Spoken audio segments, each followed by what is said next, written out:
Waste Bengal government और courts के बीच का रिलेशन हमेशा से ही काफी इंटरेस्टिंग रहा है। फिर चाहे आप रिक्रूटमेंट स्कैम की बात करें या फिर waste Bengal chief minister Mamata Banerjee और तृणमूल कांग्रेस के मेंबर्स के ऊपर चल रहे केसेस की, there was never a single instance when disputes escape the courtroom doors. ऐसे ही एक और मैटर में अब वेस्ट बंगाल के लॉ मिनिस्टर का नाम भी चर्चा में सुनाई दे रहा है। आप तो जानते ही हैं कि कैसे इन्फोर्समेंट डायरेक्टरेट अपने एक्शंस के थ्रू कई पॉलिटिकल लीडर्स को लपेटे में ले चुकी है। यहाँ तक कि दिल्ली में रूल कर रही पार्टी आम आदमी पार्टी और इसके मेंबर्स तक ईडी के स्कैनर में आ चुके हैं for the elite excise policy 2021-2022 scam. तो फिर वेस्ट बंगाल में कुछ हो और वो हाईलाइट ना किया जाए, ऐसा तो हो ही नहीं सकता।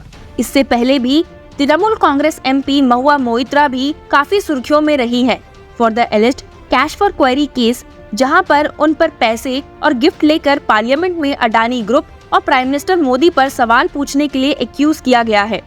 खैर, ये तो सारी बातें पुरानी हो गई। जो न्यू और इंटरेस्टिंग खबर हमें पता चली है वो वेस्ट बंगाल के लॉ मिनिस्टर से जुड़ी हुई है।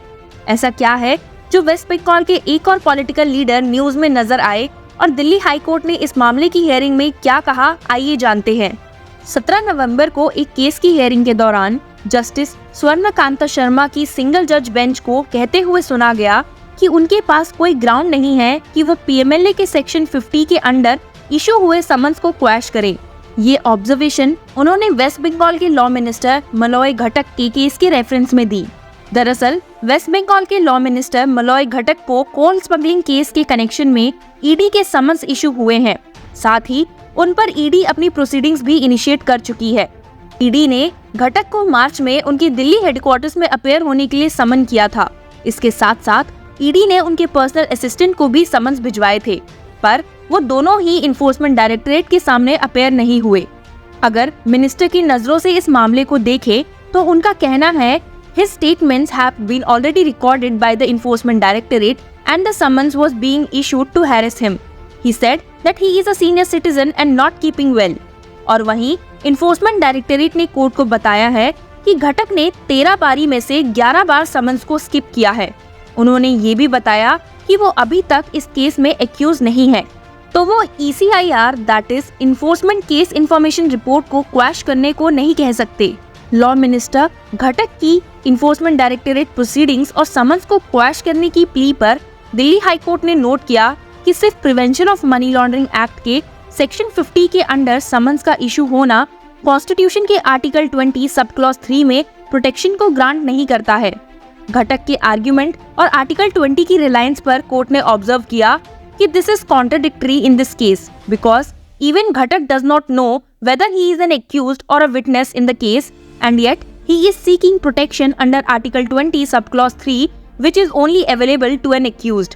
Court said, this court is of the opinion that mere issuance of summons under Section 50 of the Prevention of Money Laundering Act for the purpose of giving information or evidence, whether oral or documentary, will not attract the protection guaranteed by the Indian Constitution under Article 23, as the argument in itself is contradictory since on the one hand the petitioner himself states he does not know whether he is accused or witness.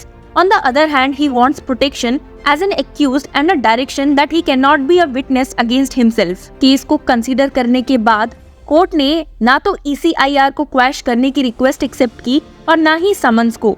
हालांकि Delhi high court ने enforcement directorate को direction दिया कि वो law minister से कोलकाता में ही question करे after giving him 24 hours notice. Justice Sharma stated, notices shall also be issued to the Commissioner of Police Kolkata and the Chief Secretary State of West Bengal so that adequate police protection is afforded to the persons seeking to examine or interrogate the petitioners and to avoid any difficulty or obstruction or interference with the officers of the Director of Enforcement. The petitioner, being the Law Minister of the State of West Bengal itself, where he wants to examine, will also ensure that no harm is caused to the officers of Directorate of Enforcement examining him at Kolkata, as this relief is being granted to him at his request only. आपको बता दूं कि नवंबर 2020 में CBI ने एक case register किया था in connection with the coal smuggling scam alleging multi-crore coal pilferage in eastern coalfields mines in West Bengal's Kunukstoria and Kajora areas.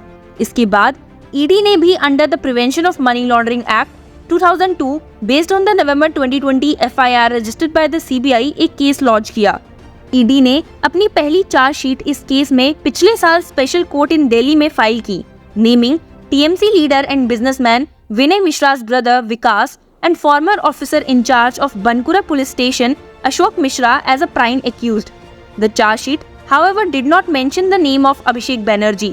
पर उन्हें भी कई बार ईडी ने इस केस के रेफरेंस में क्वेश्चनिंग के लिए समन किया है।